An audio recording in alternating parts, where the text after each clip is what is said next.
Hello my dear students, welcome to the MS science academy. मैं हूं मीनू श्रीवास्तव और आज हम डिस्कस करेंगे हेपेटाइटिस बी एंड इंटरफेरोन्स के कुछ इंपॉर्टेंट क्वेश्चंस के बारे में। ठीक है, तो चलिए सबसे पहले मैं यही कहूंगी कि kindly join my Telegram channel और ये एमसीक्यू शुरू कर एमसीक्यू आप देखें वीडियो, उससे पहले आप इनका जो मेरा वीडियो लेक्चर है वो जरूर देखिए, उससे आपको बहुत बहुत हेल्प मिलेगी जो है आपके क्वेश्चन सॉल्व करने में। आपके कंसेप्ट बहुत अच्छे से क्लियर होंगे। ठीक है, तो चलिए हम बात करते हैं फटाफट से फर्स्ट क्वेश्चन की। The first recombinant antigen vaccine approve for human use. सबसे पहले जो रिकॉम्बिनेंट वैक्सीन बनी थी ह्यूमन यूज के लिए वो कौन सी थी? इसे आप चाहें तो बिल्कुल याद रख लीजिए। बिल्कुल बहुत सिंपल आंसर है, that is hepatitis B. Actually hepatitis B जो वैक्सीन थी वो जो रिकॉम्बिनेंट टेक्निक से बनने वाली फर्स्ट वैक्सीन की कैटेगरी में आई थी। ठीक है, और इसमें ऑप्शंस बहुत सारे हैं, जैसे हिब वैक्सीन भी है, वार वैक्सीन भी है, डीपीटी वैक्सीन भी है। तो इसका जो करेक्ट आंसर है that is the hepatitis B vaccine. Okay, now question number 2, a vaccine can be एक वैक्सीन, अगर आपने वैक्सीन वाला लेक्चर मेरा देखा है तो वैक्सीन कैसे हो सकते हैं? देखिए, एन एंटीजेनिक प्रोटीन, एक एंटीजेनिक प्रोटीन हो सकता है, यानी कि कोई प्रोटीन जो कि वायरस की या बैक्टीरिया की बॉडी में है उसको हम यूज कर सकते हैं।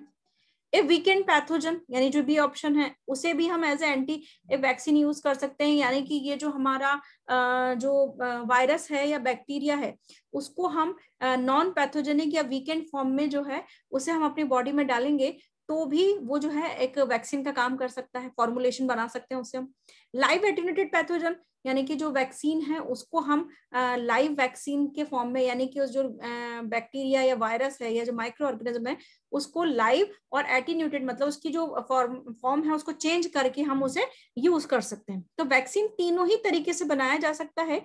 सो the correct answer is D, all of this. ठीक है, एक एंटी यानी कि वैक्सीन जो है एंटीजेनिक प्रोटीन भी है, एक वीकेंड पैथोजन भी है, एक लाइव एटीन्यूटेड पैथोजन भी है। तीनों प्रिपरेशन से इसको किया जा सकता है। Now come to the question number 3. The first successful recombinant vaccine for hepatitis B was synthesized. देखिए, हमने ये कहा कि जो रिकॉम्बिनेंट वैक्सीन है वो सबसे पहले जो बनाई गई थी हेपेटाइटिस बी की। ठीक है, तो हेपेटाइटिस बी की वैक्सीन जो बनाई गई थी उसका ईयर जो है आप जो है ये 1987 में बनाई गई थी। ना 1972 है, ना 1985 है, ना 1987 है, ना 1983 है। The correct answer is 1983।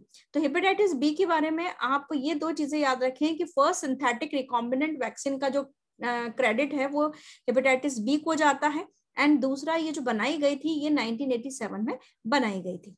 ठीक है, चलिए हम क्वेश्चन नंबर 4 पे बात करते हैं। The nucleic acid is found in the hepatitis B virus. Okay, ये जो है क्वेश्चन नंबर 4 जो है दैट इज हाँ, एक मिनट, हाँ sorry, the nucleic acid is found in the hepatitis B virus. देखिए, कुछ वायरसेस होते हैं, देखिए वायरसेस जो है आपके सभी तरीके के होते हैं। डबल स्ट्रैंडेड आरएनए टाइप के भी होते हैं, सिंगल स्ट्रैंडेड डीएनए टाइप के भी होते हैं, सिंगल स्ट्रैंडेड आरएनए टाइप के भी होते हैं, और डबल स्ट्रैंडेड डीएनए टाइप के भी होते हैं। DS here represent as a double stranded, यानी वहां पर डबल स्ट्रैंडेड है, डबल कोइलिंग है। ठीक है, ऐसा डबल स्ट्रैंडेड है। ठीक है, यानी इस तरीके से। ठीक है, और सिंगल स्ट्रैंडेड यानी सिंगल स्ट्रैंड ही एक ही स्ट्रैंड है। सिंगल स्ट्रैंड और डबल स्ट्रैंड जो है यानी कि 2 स्ट्रैंड है। अब डबल स्ट्रैंडेड या तो जो है वो आरएनए भी हो सकता है, डीएनए भी हो सकता है, सिंगल स्ट्रैंडेड आरएनए भी हो सकता है, डीएनए भी हो सकता है। लेकिन जो हेपेटाइटिस बी वायरस है वो होता है double stranded DNA containing virus. So the correct answer is D. Okay, here the correct answer is D. Okay, now come to the fifth question. The fifth question is, which of the following antigenic type of the hepatitis B virus is present in the envelope? देखिए, जो है hepatitis B virus, actually hepatitis B virus का अगर आपने lecture मेरा पढ़ा हो तो वहां पर हेपेटाइटिस बी वायरस की जो वैक्सीन है वो it's A category of sub unit vaccine. इसमें जो उसकी सरफेस की जो एंटीजन है, सरफेस पे जो सरफेस एंटीजन प्रेजेंट है उनको लेके जो है हेपेटाइटिस बी वायरस बनाया गया है। तो which of the following antigenic type of the hepatitis B virus is present in the envelope, मतलब कि उसकी जो हेपेटाइटिस बी वायरस है उसके एनवेलप पे कौन सी टाइप का एंटीजेनिक टाइप है वो हमें देखना है। सबसे पहले HBsAg, HBs, HB here represent as a hepatitis B and S represent as a surface. HBC, यहाँ पर HBC जो होता है वो कोर, C फॉर कोर, ठीक है, वो वाला एंटीजन नहीं लेते हैं। HBE एनवलप, एनवलप की जगह यहाँ पर सरफेस वर्ड ज्यादा प्रेफरेंस दिया जाता है, यानी A option it's more correct, और यहाँ पर C जो है वो करेक्ट ऑप्शन नहीं है। HBXA ये मैंने ऑप्शन ऐसे ही डाल दिया था, इसका कोई मतलब नहीं है, ठीक है। तो the correct answer is the A, HBs antigen, ठीक है। Recombinant, now come to the sixth question. Recombinant vaccine for HPV was produced by cloning the viral gene in actually hepatitis B virus जो है उसकी जो recombination अगर हम बनाएं तो उसके रिकॉम्बिनेशन के लिए हमने जो चीज यूज की थी, अगर आपको याद हो कि जो उसमें जो वेक्टर के लिए हमने यूज किया था वो कौन सा था, याद करिए उसको। वो ना तो प्लाज्मिड था, ना कॉस्मिड था, ना फेजमिड था, वो था ईस्ट का वेक्टर, ठीक है, जिसमें मैंने आपको एडीएच प्रमोटर साइट भी बताई थी, ऐसा एक डायग्राम बनाया था, ठीक है, एडीएच प्रमोटर साइट्स बताई थी उसमें। तो वहां पर जो है रिकॉम्बिनेंट वैक्सीन जो है HBV जो तैयार की गई है, हेपेटाइटिस बी के लिए जो वैक्सीन तैयार की गई है, उसमें जो क्लोनिंग वायरल जीन जो है वो उसमें हमने क्या लिया है, autonomously replicating plasmid of yeast, ठीक है। इसमें जो है हम लोग क्या यूज करते हैं कि जो ईस्ट का जो प्लाज्मिड है, यानी ईस्ट वेक्टर को हम यहाँ पर प्रेफरेंस देते हैं, और यहाँ पर जो है प्लाज्मिड, कॉस्मिड और फेजमिड को प्रेफरेंस नहीं दी जाती, ठीक है। So the correct answer is C, autonomous replicating plasmid of yeast, ठीक है। तो यहाँ पर जो है करेक्ट ऑप्शन है दैट इज ईस्ट, ठीक है। Now come to the seventh question. The promoter used for cloning HPV surface antigen. देखिए surface antigen के बारे में अभी मैंने आपको बता दिया, HBsAg, उसको हमने डिनोट कैसे किया था, HBsAg से, अभी हमने देखा था प्रीवियस क्वेश्चन, ठीक है। और अभी जो 6 नंबर का क्वेश्चन था उसमें मैंने आपको बताया कि जो हमारा हेपेटाइटिस बी वायरस के लिए जो हमने वेक्टर चुना है, that vector is east vector, जिसमें हमने एडीएच प्रमोटर साइट्स दी थी, एंड वही चीज आपको यहाँ इस क्वेश्चन में काम आएगी। The promoter use for the cloning HBV surface antigen is, इसमें कौन सा होता है, गैलेक्टोकाइनेज, इसमें प्रमोटर साइट नहीं होती, बीटा गैलेक्टोसाइडेज जो सी ऑप्शन है वो भी नहीं होती है, पॉलीहेड्रिन भी नहीं होती, यानी कि अभी जस्ट मैंने जो आपको वर्ड रिपीट किया that is ADH। ADH word क्या कहता है, अल्कोहल डीहाइड्रोजनेज। ADH किसको रिप्रेजेंट करता है, अल्कोहल डीहाइड्रोजनेज को। तो अल्कोहल डीहाइड्रोजनेज जो होता है वो प्रमोटर जो आपका ईस्ट वेक्टर है उसके अंदर खास तौर से होता है, ईस्ट का जो प्लाज्मिड होता है उसके अंदर खास तौर से होता है, और इसीलिए जो है ADH प्रमोटर साइट होने की वजह से जो है हेपेटाइटिस बी वैक्सीन के लिए ये जो ईस्ट वेक्टर है ये बहुत बहुत कारगर जो है, यानी कि ये जो है यूजफुल होता है इसके लिए, HB वैक्सीन के लिए, ठीक है। So the correct option is the B. Okay, now come to the eighth question. Eighth question, recombinant vaccine of hepatitis B is a type of. अभी मैंने थोड़ी देर पहले हमने डिस्कस किया था, hepatitis B vaccine it's a kind of sub unit vaccine. Sub unit vaccine क्या होता है, सब यूनिट वैक्सीन, देखिए सबसे पहले हम ऑप्शंस पढ़ लेते हैं। एटीन्यूएटेड वैक्सीन, एटीन्यूएटेड मतलब कि हमने उसको चेंज किया है, हमने उसको एटीन्यूएटेड किया है, उसको उसका कुछ फॉर्मेशन हमने चेंज किया है, ठीक है, उस जो पैथोजेनिक था उसको नॉन पैथोजेनिक कन्वर्ट किया है, ठीक है। होल वैक्सीन मतलब कि उसको पूरा का पूरा उसको फॉर्म को आपने ले लिया है। इनएक्टिवेटेड वैक्सीन, इसमें आपने क्या करा है कि जो पैथोजन है या माइक्रो ऑर्गेनिज्म है उसको इनएक्टिवेट कर दिया है, देन उसको फिर फॉर्मुलेशन में डाला है। एंड सब यूनिट वैक्सीन में हमने जो प्रिपरेशन करते हैं जो होता है इसके अंदर उसका कुछ प्रॉपर पोर्शन हम लेते हैं, ठीक है, यानी कि उसमें जो सरफेस है या तो हम सरफेस ले लेंगे या हम उसका जो है न्यूक्लिक एसिड का कुछ पार्ट ले लेंगे या सेल वॉल का कुछ पार्ट ले लेंगे। तो ये चीज हमें ध्यान रखनी है कि जो रिकॉम्बिनेंट वैक्सीन है हेपेटाइटिस बी की, उसके अंदर वो सब यूनिट वैक्सीन का एक टाइप है. So the correct option is B. Now come to the 9th question. The trade name, it's a TRAD. Sorry यहाँ पर ये गलत टाइप हो गया है. एक मिनट, हाँ TRAD होगा. ट्रेड नेम मतलब कि उसका व्यापारिक नाम जो है. Trade name of recombinant vaccine for hepatitis B. Actually ये जो है रिकॉम्बिनेंट वैक्सीन जो है हेपेटाइटिस बी की, TRAD कर दीजिएगा उसको, है ना. अगर आप मुझे सुन पा रहे हैं तो उसमें TRAD कर लीजिएगा. कई बार टाइपिंग में हो जाता है गड़बड़. ठीक है, तो ये जो है रिकॉम्बिनेंट वैक्सीन जो है हेपेटाइटिस बी का, वो उसके कौन कौन से टाइप्स हैं, दैट इज मतलब वो मार्केट में किस नाम से आती है वो मैं आपको बता रही हूँ. वो क्वेश्चन है ये. ठीक है, तो मार्केट में जो रिकॉम्बिनेंट हेपेटाइटिस बी वैक्सीन जो है वो किस नाम से आती है, वो दो नाम से आती है, Recombivax and Engerix B. Recombivax and Engerix B.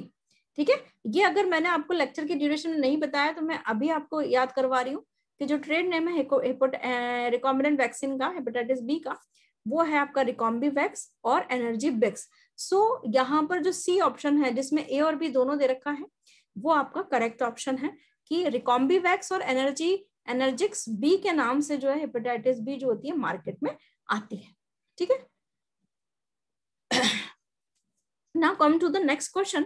Which of the following hepatitis virus is not the RNA virus? ठीक है, हेपेटाइटिस बी सॉरी हेपेटाइटिस जो है वो बहुत टाइप का होता है. Hepatitis A, hepatitis B, hepatitis E, hepatitis G, ये बहुत सारे टाइप का होता है. ठीक है, तो जो है हेपेटाइटिस सी भी होता है. ठीक है, तो हेपेटाइटिस जो है, अभी हमने कहा कि हेपेटाइटिस बी जो है वो कौन सा वायरस कंटेनिंग है, डबल स्ट्रैंडेड DNA. ठीक है, तो ये पूछ रहा है, सीधे सीधे क्वेश्चन पूछ रहा है कि हेपेटाइटिस वायरस जो है वो ऐसा कौन सा हेपेटाइटिस वायरस जो है वो RNA वायरस नहीं है. तो RNA वायरस कौन सा नहीं है, जो हेपेटाइटिस बी है. क्यों? क्योंकि हेपेटाइटिस बी में जेनेटिक मटेरियल कौन सा था, डबल स्ट्रैंडेड DNA. ठीक है, बाकी सब में जो है जो जेनेटिक मटेरियल होता है वो RNA होता है. ठीक है, तो यहाँ पर जो है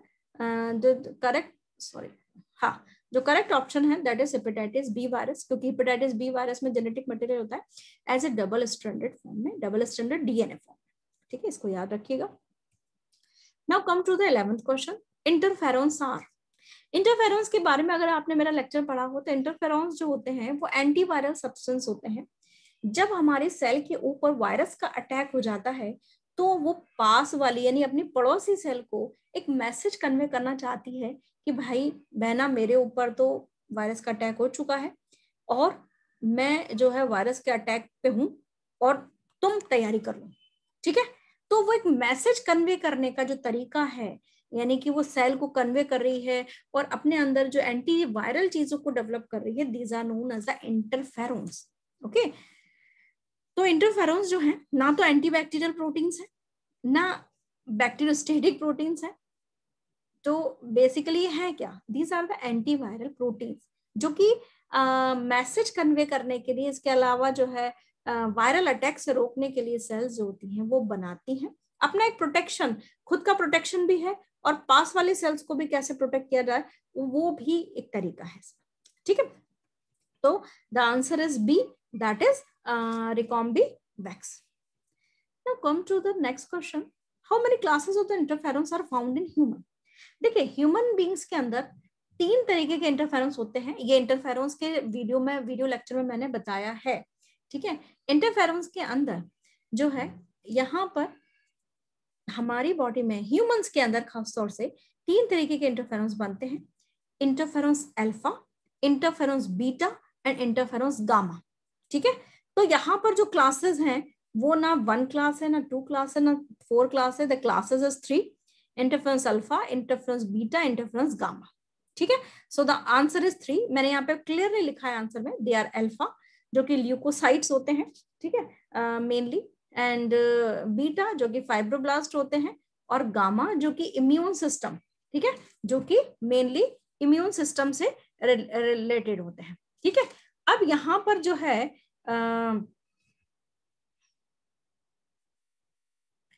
यहाँ पर जो है ये चीज जो है ये आपको ध्यान रखनी है कि जो इंटरफेरॉन्स है वो ह्यूमन के अंदर बेसिकली 3 क्लासेस के होते हैं, interferons alpha, interferons beta, interferons gamma.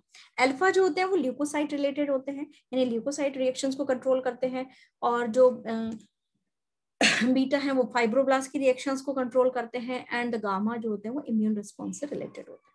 ठीक है, now come to the 13th question, that is the B. Interferons type 1 mediated the early innate immune response to viral. Which of the following viral antigen activate the production of type 1 interferon? देखिए वो क्या कह रहा है, question समझिए, थोड़ा सा tedious question है. Interferon type 1 mediated the early innate immune response to the viral. Interferon type 1 जो है वो वायरल रिस्पॉन्स के लिए जो है इनेट रिस्पॉन्स, मतलब कि किसी वायरल के लिए जो है अर्ली इनेट रिस्पॉन्स में एज ए रिस्पॉन्स बन जाता है अर्ली फेज में. विच of the following viral antigen activate production of type 1 interferon, मतलब कौन से टाइप की वायरल एंटीजन ऐसी होंगी जिनसे टाइप 1 इंटरफेरॉन इनिशिएट होते हैं. यानी कि टाइप 1 वाला जो इंटरफेरॉन है वो कौन से वायरल एंटीजन, यानी कि वायरल एंटीजन के इफेक्ट होने पे या इंटरेक्ट जब हमारी सेल्स में होती हैं तो तब वो बनते हैं. तो ऐसे जो वायरल एंटीजेंस हैं जो कि डबल स्ट्रैंडेड आरएनए रखते हैं स्पेशली, वो टाइप 1 इंटरफेरॉन्स को डेवलप करते हैं. ये ध्यान रखिएगा, जो टाइप 1 है यानी कि जो अल्फा वाले हैं, यानी कि जो ल्यूकोसाइट को रिस्पॉन्स को प्रमोट करते हैं, वो डबल स्ट्रैंडेड आरएनए के आने पर एक्टिवेट होते हैं और उनके वजह से वो डेवलप होते हैं. ठीक है, so the correct answer is option B, that is due to the double stranded RNA, यानी कि ऐसा आरएनए जो कि डबल स्ट्रैंडेड हो वो एक्टिवेट होता है टाइप 1 इंटरफेरॉन के आने पे. ठीक है, डबल स्ट्रैंडेड आरएनए के आने पे टाइप 1 इंटरफेरॉन जो है बनता है, ये ध्यान रखिए. ठीक है, now come to the question number 14. अब इसमें जो है वो क्या कह रहा है, which of the following cytokinin, हाँ, which of the following cytokine मतलब हमारी जो सेल्स में बन रहे हैं, is the use for the treatment of viral hepatitis and multiple sclerosis. ठीक है, ये जो डिजीज है इसमें मेनली ये ध्यान रखिएगा कि जो हमारी फाइब्रोब्लास्ट वाला जो इंटरफेरोन, देखिए वो क्वेश्चन क्या कह रहा है कि ऐसा कौन सा साइटोकाइन है या ऐसा कौन सा इंटरफेरोन है जो कि वायरल हेपेटाइटिस और मल्टीपल स्क्लेरोसिस के अंदर बनता है.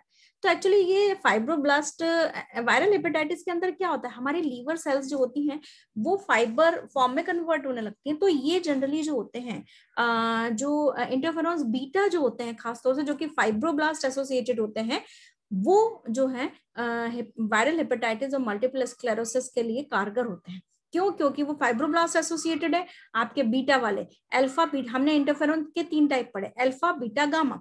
जो अल्फा होता है वो आपका ल्यूकोसाइट एसोसिएटेड होता है, बीटा आपका जो होता है फाइब्रोब्लास्ट से होता है, और गामा आपका इम्यून रिस्पॉन्स से रिलेटेड होता है. अब यहाँ पर जो हेपेटाइटिस और मल्टीपल स्क्लेरोसिस है इसमें मेनली जो फाइब्रोब्लास्ट से एसोसिएटेड वर्क होना है, तो यहाँ पर जो आंसर है that is interferon beta. Okay, now come to the last question of the series is which of the following cytokine is used for the treatment of chronic granulomatous disease. ये ध्यान रखिएगा, chronic granulomatous disease होता है वो एक तरीके का हमारा इम्यून रिस्पॉन्स से रिलेटेड है, और इम्यून रिस्पॉन्स से रिलेटेड होने की वजह से ये जो इंटरफेरॉन्स हैं यानी कि तीसरे टाइप के जो इंटरफेरॉन हैं, these are the interferon gamma. Gamma जो होंगे वो इससे एसोसिएटेड होंगे. ठीक है, आई होप आपने ये लेक्चर एंजॉय किया होगा. कोई भी डाउट है कमेंट सेक्शन में पूछिए. अदर देखिए कोशिश मैं करती हूँ कि आपके डाउट्स क्लियर हो. मैं मेरी तरफ से पूरी कोशिश करती हूँ, बट हो सकता है कभी टाइम का शॉर्टेज हो जाता है तो वो नहीं हो पाए, उसके लिए वेरी सॉरी. बट मैं कोशिश करती हूँ कि बच्चों के जेन्युइन डाउट्स क्लियर हों. आप व्हाट्सएप नंबर, कई बच्चे व्हाट्सएप नंबर मांगते हैं, तो आप मेरे व्हाट्सएप नंबर को लेके करेंगे क्या, एक बात बताइए.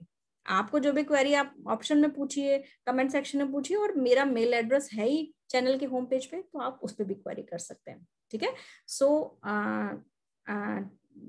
आप जो है लाइक शेयर सब्सक्राइब तो करिए, और जल्दी ही आपको नेक्स्ट उसका रेस्ट्रिक्शन एंडोन्यूक्लियस और रेस्ट्रिक्शन एंडोन्यूक्लियस का हम जो है वीडियो लाएंगे. उसके बाद जो है हम उसके बाद यूनिट 4 के मैं पहले लाऊंगी, अलीजा वाला चैप्टर जो है ना यूनिट 4, उसके हम वीडियोस पहले लाएंगे, एमसीक्यूज पहले लाएंगे, देन यूनिट 3, फिर यूनिट 4. ठीक है, then till then bye bye. Thank you.